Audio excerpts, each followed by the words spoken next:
하나님의 말씀은 마태복음 4장 12절부터 22절의 말씀입니다. 마태복음 4장 12절부터 22절의 말씀, 우리 함께 받들어서 한 목소리로 읽겠습니다. 예수께서 요한이 잡혔음을 들으시고 갈릴리로 물러가셨다가 나사렛을 떠나 스불론과 납달리 지경 해변에 있는 가버나움에 가서 사시니 이는 선지자 이사야를 통하여 하신 말씀을 이루려 하심이라. 일러스되 스불론 땅과 납달리 땅과 요단강 저편 해변 길과 이방의 갈릴리여, 흑암에 앉은 백성이 큰 빛을 보았고 사망의 땅과 그늘에 앉은 자들에게 빛이 빛이었도다 하였느니라. 이때부터 예수께서 비로소 전파하여 이르시되 회개하라, 천국이 가까이 왔느니라 하시더라. 갈릴리 해변에 다니시다가 두 형제 곧 베드로라 하는 시몬과 그의 형제 안드레가 바다에 금을 던지는 것을 보시니 그들은 어부라. 말씀하시되 나를 따라오라. 내가 너희를 사람을 낚는 어부가 되게 하리라 하시니 그들이 곧 그물을 버려두고 예수를 따르니라. 거기서 더 가시다가 다른 두 형제 곧 세베대의 아들 야고보와 그의 형제 요한이 그의 아버지 세베대와 함께 배에서 금을 깁는 것을 보시고 부르시니 그들이 곧 배와 아버지를 버려두고 예수를 따르니라. 아멘. 이번 주에는 수요일, 금요일 다 마태복음을 설교하고 사도행전은 주일에 설교하도록 하겠습니다. 오늘 마태복음 강의 7번째 시간으로 진짜 순종은 이런 것입니다 라는 제목으로 본문의 말씀을 나누겠습니다. 이 본문을 통해서 우리는 진짜 순종이 무엇인지를 배우게 됩니다. 세 가지를 살펴볼 텐데요. 먼저 예수님을 통해 한 가지 순종을 배우게 되고, 또 제자들을 통해서 두 가지 순종에 대해서 배우게 됩니다. 먼저 12절부터 17절에 나와 있는 우리 주님의 모습을 통해서 우리는 첫 번째로 순종이란 원칙을 따르는 것이 아니고 하나님의 뜻을 따르는 것이다 라는 사실을 배우게 됩니다. 성도 여러분, 구별하기 쉬운 것들이 있고 구별하기 매우 까다롭고 어려운 것들이 있습니다. 돼지고기와 소고기는 구별하기 쉽죠. 탁 보면 알 수 있습니다. 근데 삼겹살과 오겹살은 자세히 보지 않으면 구별하기 어렵습니다. 왜 그렇죠? 비슷하니까. 신앙생활도 마찬가지입니다. 여호와의 증인하고 크리스천은 구별하기 어렵지 않습니다. 자, 그런데 구별하기 힘든 사람들이 있는데 바로 근본주의자라고 부르고 영어로 fundamentalist라고 부릅니다. 이런 근본주의자들은 90% 성경이 말하는 그리스도인의 모습과 거의 비슷합니다. 그래서 우리는 참 그리스도인과 근본주의자들을 구별하지 못할 때가 많습니다. 아마도 잘 구별하지 못할 겁니다. 굉장히 미세한 차이가 있습니다. 그렇기 때문에 우리도 신앙생활을 잘 하다가 극단으로 치우치면 금방 근본주의자들이 될 수 있습니다. 아마도 근본주의자들은 자신이 근본주의자가 되었다는 사실을 알면 깜짝 놀랄 겁니다. 대부분 신앙생활을 열심히 하고 세속주의를 미워하고 하나님을 향해서 대단한 열정이 있으신 분들이 근본주의자들로 치우치는 경우가 많이 있습니다. 자, 오늘 본문에 기록된 예수님의 순종은 예수님의 모습이 근본주의자들과 어떻게 차이가 나는지를 잘 보여주는 그런 모습이라고 할 수 있습니다. 예수님께서 예루살렘에서 활동하고 계시는데 세례 요한이 잡혔다는 소리를 들으셨습니다. 자, 그때 근본주의자들은, 다른 말로 원칙주의자들은 어디까지만 생각하냐면 세례 요한을 구하러 가야 된다 라고까지만 생각한다는 거죠. 세례 요한을 가둔 헤롯을 비판하고 헤롯과 싸울 공리만 하는 것이 원칙주의자들의 반응입니다. 자, 이런 사건을 통해 하나님은 나를 어디로 인도하기 원하시는가, 거기까지 생각을 못한다는 거죠. 자, 그러나 우리 주님은 원칙주의자가 아니었습니다. 우리 주님은 하나님의 뜻대로 움직이시는 분이죠. 그래서 예수님은 어떻게 반응하셨을까요? 본문은 예수님께서 갈릴리로 물러가셨다고 말씀하고 있습니다. 12절의 말씀이죠. 예수께서 요한이 잡혔음을 들으시고 갈릴리로 물러가셨다가. 자, 예수님께서 갈릴리로 물러가신 이유는 그것이 하나님의 뜻이었기 때문입니다. 예수님은 갈릴리로 돌아가시면서 이사도 하셨습니다. 그때부터 나사렛으로 돌아가시지 않고 가버나움이라는 조금 더 큰 마을로 이사를 하셨습니다. 자, 오늘 본문의 말씀은 예수님께서 나사렛에서 가버나움으로 이사를 하신 것도 하나님의 뜻에 순종하기 위함이었다라고 증언하고 있습니다. 14절입니다. 이는 선지자 이사야를 통하여 하신 말씀을 이루려 하심이라. 예수님의 움직임을 자세히 보셔야 됩니다. 예수님의 모든 움직임은 하나님의 뜻대로, 하나님의 말씀을 순종하고 성취하는 대로 움직이고 계신다는 거죠. 예수님은 세례 요한이 잡히셨다는 말씀을 듣고 예수님도 예루살렘에서 잡힐까 봐 지금 무서워서 도망간 것이 아니라 예수님은 능력을 써서 헤롯 혼내주고 세례 요한도 구출하실 수도 있지만 하나님의 뜻대로 순종하려고 갈릴리로 돌아가시고 가버나움으로 이사를 가셨다는 겁니다. 자, 이것이 예수님이 지금 본문을 통해 오늘 우리에게 보여주시는 예수님의 특이한 순종의 모습입니다. 자, 여러분, 참된 순종은요, 간단합니다. 참된 순종은 하나님의 뜻대로, 하나님의 말씀대로 움직이는 것이 참된 순종입니다. 근데 근본주의자들은 자신들은 하나님의 말씀대로 움직인다고 생각하지만 사실 하나님의 말씀보다는 자기들의 원칙대로 움직일 때가 많이 있다는 거죠. 근본주의자들은 아마도 저 상황 속에서 이런 질문들을 던질 것입니다. 세례 요한이 지금 부당하게 잡혔는데 하나님의 아들이 왜 피하십니까? 당신이 하나님의 아들이라면 부당한 것을 보고 잘못된 것을 보고 어떻게 그냥 모른 채 하고 피할 수 있습니까? 당신이 가서 세례 요한을 구하든지 아니면 부당한 헤롯을 찾아가서 그 잘못을 책망해야지. 어떻게 당신은 갈릴리로 그냥 조용히 세례 요한을 버리고 도망갈 수 있습니까? 자, 이런 사고방식이 하나는 알고 둘은 모르는 근본주의자들이 가질 수 있는 사고방식이라는 거죠. 자, 마태는 당시 예수님의 상황을 향한 하나님의 말씀이 무엇이었는지, 곧 하나님의 뜻이 무엇이었는지를 마태는 분명히 기록하고 있습니다. 15절과 16절에 기록했죠. 이것이 당시의 상황에 처한 예수님을 향한 하나님의 말씀, 하나님의 뜻이었다는 겁니다. 스불론 땅과 납달리 땅과 요단강 저편 해변길과 이방인의 갈릴리요, 흑암에 앉은 백성이 큰 빛을 보았고 사망의 땅과 그늘에 앉은 자들에게 빛이 빛이었도다. 그러니까 하나님의 말씀은 예수 그리스도가 예루살렘에서 싸우는 것이 아니고 갈릴리로 가서 흑암에 앉은 백성들에게 큰 빛을 보여주고 사망의 땅과 그늘에 앉은 자들에게 빛이 되어주는 것이 하나님의 뜻이었다는 거죠. 하나님의 말씀은 세례 요한이 예루살렘에서 잡히게 되면 하나님의 아들이 즉시 갈릴리로 돌아와서 가버나움으로 이사해서 그때부터 본격적으로 갈릴리 지방 사람들에게 저 이사야 9장 1절 2절에 기록된 말씀을 성취해야 된다라고 말씀하고 있었다는 겁니다. 그러니까 예수님은 정확한 하나님의 말씀대로 순종하고 삶을 살았다는 거죠.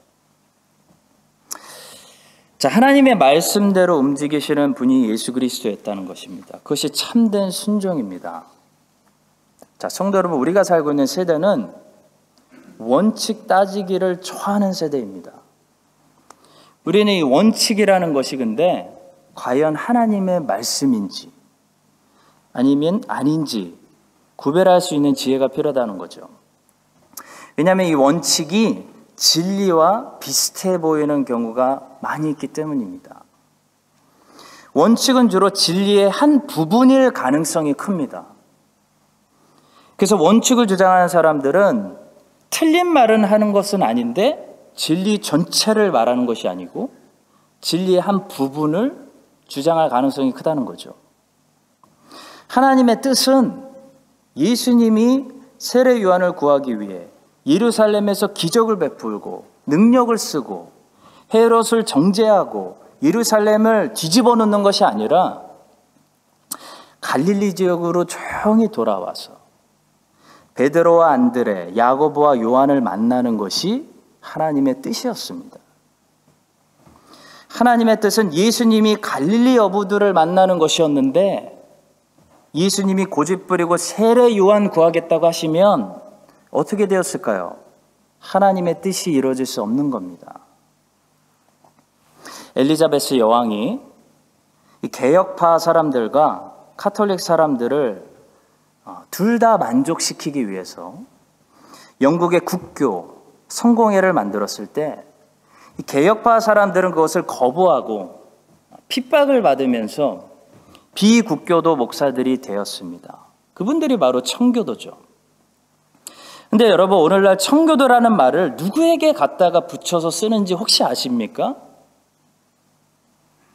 오늘날 우리가 청교도라고 인정하는 목사님들은 청교도 정신을 가진 개혁파의 신학을 가진 분들을 청교도라고 부르는 것이지 무조건 당시 비국교도 목사님들을 전부 청교도라고 부르는 것이 아니라는 것입니다.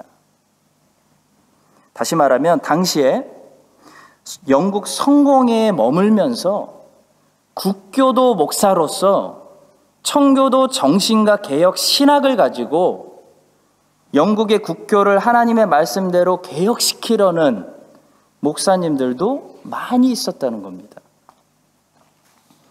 근본주의자들의 관점으로 보면 그런 국교도 목사님들은 전부 카톨릭과 타협하는 사람들로 보이겠지만 하나님의 말씀의 눈으로 보면 비국교도든 국교도든 청교도 정신을 가지고 개혁파 신학을 가진 목사님들이 진정한 청교도 목사님들이었다는 거죠. J.C. 라일 같은 목사님은 영국 성공회 목사님이었지만 그 누구보다도 개혁파였고 청교도 정신을 가진 분이었기 때문에 오늘날 역사는 그분을 진정한 청교도 목사님이라고 부르고 있습니다. 아합과 이세벨이 정권을 장악했을 때 아합과 이세벨의 그 악한 정부 속에 있었던 하나님의 사람이 있었죠. 그의 이름은 오바다였습니다. 오바다는 아합과 이세벨의 정부를 떠나지 않았습니다. 그 안에서 하나님께 순종한 사람이었습니다. 열왕기상 18장 3절과 4절은 이 사람을 우리에게 이렇게 소개합니다. 아합이 왕궁 맡은 자 오바다를 불렀으니 이 오바다는 여호와를 지극히 경외하는 자라. 이세벨이 여호와의 선지자들을 멸할 때 오바다가 선지자 100명을 가지고 50명씩 굴에 숨기고 떡과 물을 먹였더라. 여러분, 근본주의자들, 원칙주의자들의 눈으로 보면 이 사람은 이미 틀린 사람이죠. 아합과 이세벨의 정부가 이미 틀린 정부인데 하나님의 사람이 거기서 뭐 하냐는 겁니다. 자, 그것이 원칙주의자들의 생각의 한계입니다. 아마도 많은 사람들이 당시에 오바다를 비판하고 오해했을 수도 있습니다. 저놈은 그 자리가 그렇게 아까워서 포기하지 못하고 저 자리를 지키려고 타협하고 있구나. 그런 오해를 오바다는 많이 받았을 겁니다. 자, 그러나 성경은 그렇게 오바다를 해석하고 있지 않습니다. 성경을 보니까 오바다는 자기의 정치 생명을 지키려고 그 자리에 있었던 사람이 아니었다는 거죠. 오히려 오바다는 자기 목숨을 내놨습니다. 그 자리에서 하나님의 말씀에 순종하려고 애썼던 사람이 오바다였습니다. 오바다에게는 타락한 아합과 이세벨의 정부를 떠나는 것이 아니라 그 속에서 하나님의 선지자들을 먹이고 돌보는 것이 하나님이 오바다에게 주신 말씀, 사명이었다는 거죠. 자, 그러니까 오바다에게는 아합과 이세벨의 정부를 떠나는 것이 불순종입니다. 오바다에게 순종이라는 것은 아합과 이세벨 측근으로 머물면서 하나님의 뜻을 행하는 것이었습니다. 성도 여러분, 본문에 나오는 예수님도 마찬가지입니다. 당시 예수님께는 세례 요한을 위해서 변호하고 능력을 쓰고 그를 구출하고 그를 잡은 사람들을 책망하는 것이 하나님의 뜻이 아니었다는 겁니다. 하나님의 뜻처럼 보이죠. 근데 그게 하나님의 뜻이 아니었다는 겁니다. 하나님의 말씀은 예수 그리스도가 갈릴리로 돌아와서 가버나움에 가서 살면서 갈릴리 어부들을 만나는 것, 갈릴리 사람들에게 빛을 비추는 것, 그것이 예수님을 향한 하나님의 뜻이었다는 거죠. 당시 예수님에게는 그것이 하나님 말씀에 순종하는 삶이었습니다. 그래서 예수님은 순종했습니다. 그래서 결과가 어떻게 됐죠? 세례 요한이라는 친구를 잃어버렸지만 하나님의 뜻대로 예수님은 베드로와 안드레, 야고보와 요한, 빌립과 나다나엘 이런 새로운 친구들을 얻게 되었습니다. 성도 여러분, 믿으시기 바랍니다. 하나님의 뜻에 순종하면요, 결국 더 좋은 것을 얻게 되는 줄로 믿으시기 바랍니다.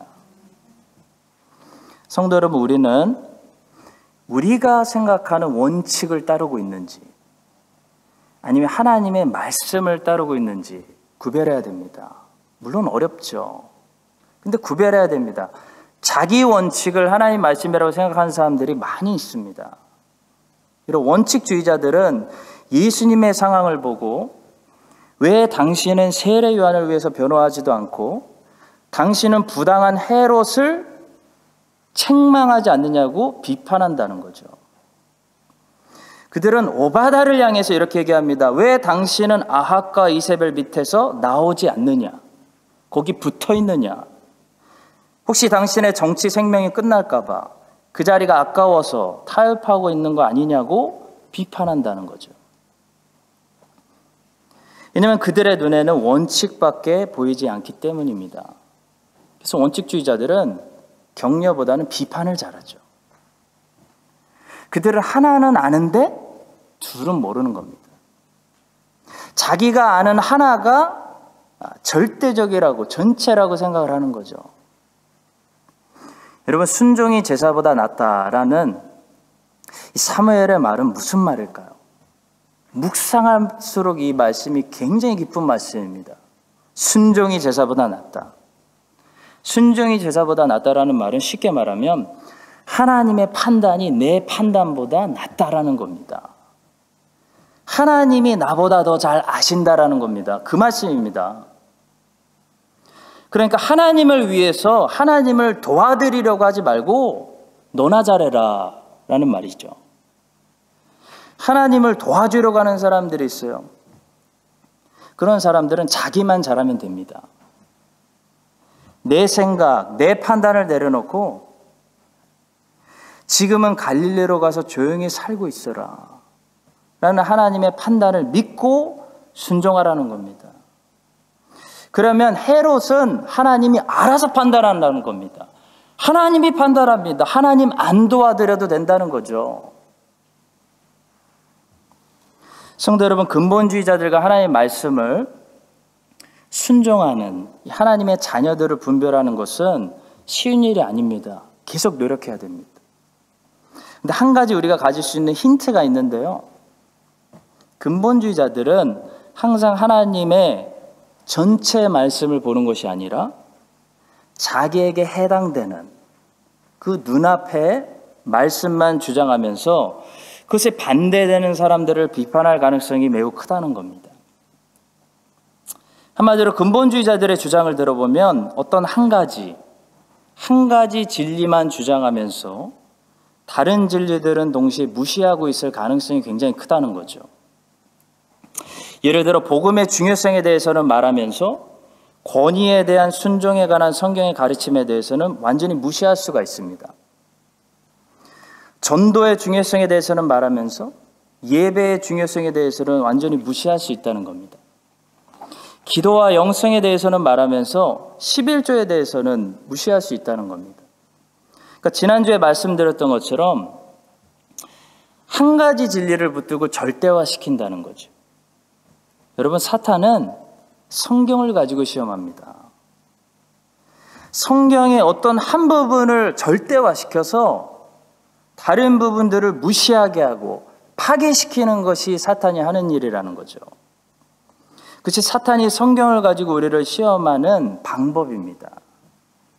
사탄은 우리가 어떤 한 부분을 절대화시켜서 한쪽 극단으로 치우치기를 바라고 있는 겁니다. 그러니까 근본주의자들은 한쪽 극단으로 치운 현상이라고 볼 수 있는 거죠. 성도 여러분, 여러분과 제가 한쪽 극단으로 치우치는 원칙주의자들이 되지 않기를 바랍니다. 모든 성경을 항상 다 고려해서 하나님의 뜻을 더욱더 우리가 잘 분별해서 오늘 본문에 나오는 예수님처럼 순종하는 삶을 살 수 있기를 간절히 기도하고 축복합니다. 자, 두 번째로 18절부터 22절의 본문에 나오는 제자들의 모습을 통해서 우리는 순종에 대해서 두 가지를 배우게 되는데요. 자, 첫째는 곧 즉시가 순종이라는 것이고, 둘째는 버려두고가 순종이라는 것입니다. 예수님께서 갈릴리 어부들을 제자로 부르실 때 마태는 이 제자들이 예수님을 따라갈 때 이 두 가지 순종이 있었다고 반복해서 기록했습니다. 먼저 베드로와 안드레는 이렇게 순종했습니다. 20절입니다. 그들이 곧 그물을 버려두고 예수를 따르니라. 또 야고보와 요한도 이렇게 순종했습니다. 22절입니다. 그들이 곧 배와 아버지를 버려두고 예수를 따르니라. 예수 그리스도를 따라가는 제자의 삶을 우리가 살려면 반드시 필요한 순종의 조건이 있는데요. 첫째는 미루면 안 된다는 것입니다.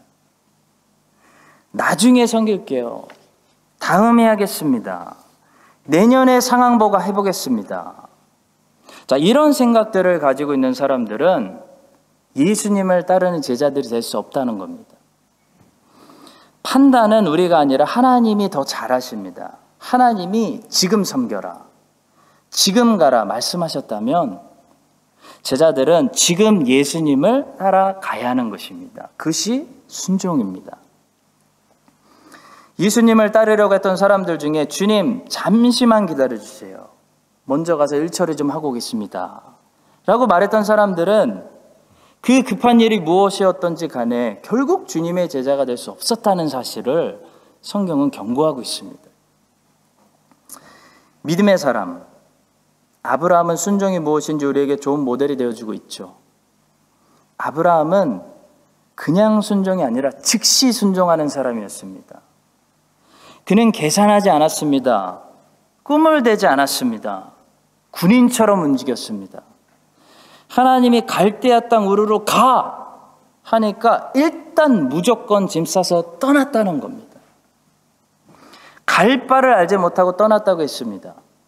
성경은 급하게 떠나는 아브라함의 모습을 매우 칭찬하면서 그 모습을 믿음의 행위라고 말하고 있습니다. 모리아 산으로 가 말씀하시니까 다음날 일찍 일어나서 새벽에 떠났다고 말씀하고 있습니다. 자, 이것이 믿음이고 이것이 순종이라는 거죠. 갈릴리 어부들은 실수도 많이 했지만 보통 사람들이 아니었습니다. 우리 너무 이 복음서에 나오는 제자들을 우습게 보는 실수를 하는데요. 대단한 사람들이었습니다. 그들은 적어도 결단력이 있었습니다. 그들은 주님을 위해서 모든 것을 바치고 떠날 준비가 되어 있었습니다. 베드로와 안드레는 곧 그물을 버려두고 예수님을 따랐고, 야고보와 요한도 곧 배와 아버지를 버려두고 예수님을 따랐습니다. 여러분과 제가 하나님의 말씀에 이렇게 즉시 순종할 수 있는, 훈련된 군사들이 될 수 있기를 간절히 축복합니다. 자, 마지막으로 제자들은 또한 자신의 것들을 버려두고 예수님을 따랐다는 거죠. 베드로와 안드레는 예수님을 따르기 위해서 그물을 버렸습니다. 야고보와 요한은 아버지를 배와 함께 버리고 예수님을 따르기로 결정했습니다. 여러분, 이 말은 제자들이 예수님께 올인했다는 것을 보여주는 것입니다. 예수님을 따라갔던 제자들에게 특징이 있었습니다. 그들은 무식했고 실수와 잘못도 많이 했지만 적어도 그들에게는 두 마음이 없었다는 겁니다.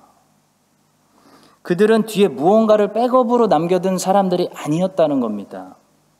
다 버리고 다 정리하고 다 팔아서 그 모든 것을 몽땅 예수님께 쏟아붓고 올인한 사람들이었습니다. 안 그러면 예수님을 따라갈 수가 없었기 때문입니다.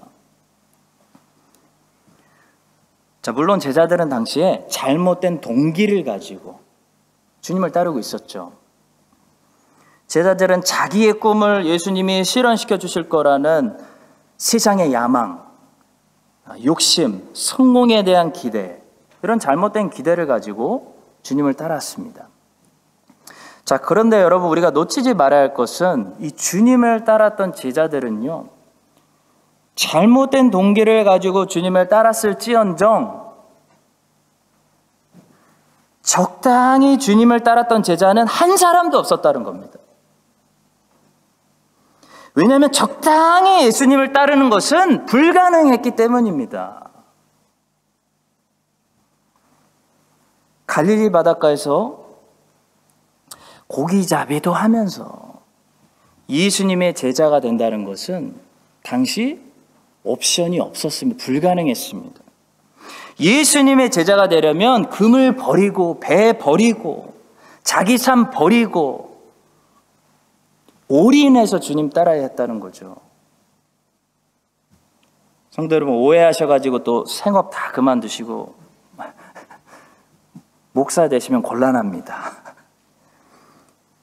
근데 그 생업을요, 신앙과 분리시키지 말고 칼빈이 이야기한 것처럼 그 생업을 풀타임 성직으로 여기셔야 된다는 거죠. 한 가지 분명한 진리는 우리는 주님을 적당히 파트타임으로 섬길 수 없다는 겁니다. 그것은 불가능합니다. 주님이 우리가 그런 옵션을 주시지 않습니다. 그물도 버리지 않고 그물도 가지고 주님도 가지겠다는 두 마음은 주님께 통하지가 않는다는 거죠. 우리 주님은 잘못된 마음으로는 처음에 따라갈 수는 있습니다. 사실 돌아보면 거의 모든 우리 초신자들이 처음에 다 잘못된 동기를 가지고 처음에 주님을 따르죠. 하나님을 위해서라고 말은 하지만 우리 스스로도 모릅니다. 사실 처음에는. 신앙이 약할 때는 하나님의 영광, 하나님의 나라가 아니라 내 유익을 위해서, 기도가 응답이 잘 되니까 내 욕심을 위해서 주님을 따라간다는 겁니다. 제자들도 그랬습니다. 분명히 그랬습니다. 저와 여러분도 다 그랬습니다. 우리 주님도 다 알고 계십니다. 그래서 주님을 따라가면서 주님이 우리의 잘못된 동기와 비전과 꿈을 주님의 것으로 바꿔주시는 거죠. 야고보와 요한은 보니까 나중에 사실 예수님의 오른쪽과 왼쪽에서 높은 자리 한 자리 해먹으려고 출세의 욕심을 가지고 그렇게 열심히 주님을 따랐던 겁니다. 저도 돌아보면 청년 때와 전도사 시절에 입으로는 주님의 나라를 위해서, 복음을 위해서, 하나님의 영광 위해서 죽겠습니다, 살겠습니다 막 고백했지만 사실 나의 유익을 위해서, 나의 꿈을 위해서 주님을 따른 이유가 많이 있었다는 거죠.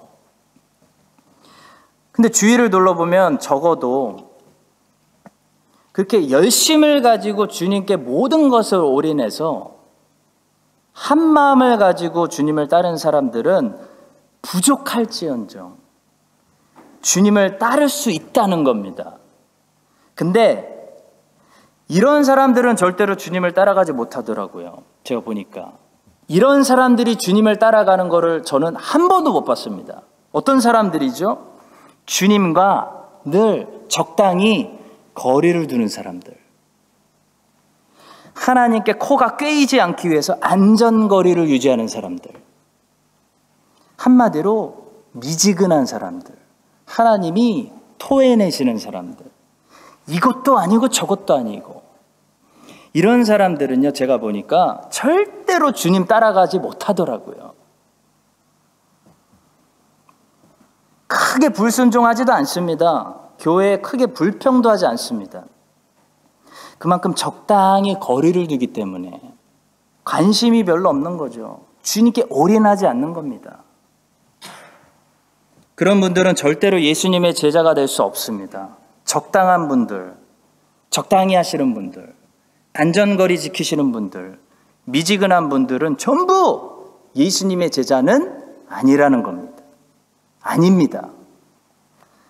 예수님의 제자는요, 틀릴지언정, 오늘 복음서에 나오는 것처럼 틀릴지언정, 처음에 불순한 동기를 가지고 있을지언정, 그래서 주님께서 수정시켜 줘야 할지언정 어떤 분명한 특징을 가지고 있냐면 옛삶을 다 청산하고 주님하면서 주님을 위해 올인하는, 주님께 미쳐버리는 특징을 가지고 있다는 겁니다. 그래야 예수님의 제자입니다. 사랑하는 성도 여러분, 주님을 항상 즉시 따르고 있습니까? 아니면 다음에 할게요, 내년에 할게요, 미루고 있지는 않습니까? 주님을 위해서 옛 삶을 다 정리하고 그래도 거듭나서 주님을 위해 올인하고 살아가고 있습니까? 아니면 적당히 거리를 두고 주님을 멀리서 구경하고 있습니까? 주님을 멀리서 구경하는 사람들은요, 제가 확신하건대 주님의 제자가 아니라 무리에 불과합니다. 무리는 예수님이 기적 베풀면 환호하고요, 예수님이 능력 베풀지 않으면 예수님을 버리는 사람들이죠.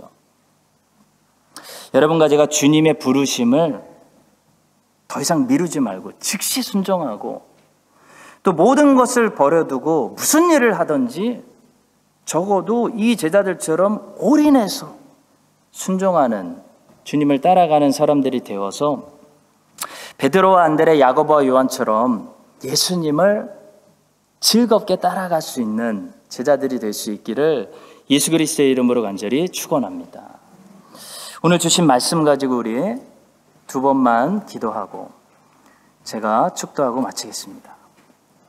첫 번째로 오늘 우리 교회에게 원칙이 아니라 하나님의 뜻을 따라야 한다라는 말씀을 주셨습니다. 원칙주의자들은 왜 헤롯을 묵인하냐고 비판하겠죠. 하나님께서 헤롯을 심판하지 않는 것이 아닙니다. 하나님은 완전한 공의로 심판하시려고 헤롯을 놔두시는 거죠. 예수님은 하나님의 뜻을 따랐기 때문에 갈릴리로 돌아가셔서 하나님이 예비하신 갈릴리 사람들을 만나셨습니다. 또 아합과 이세벨의 왕궁에 오바댜라는 증인이 있었다는 사실 기억하시고요.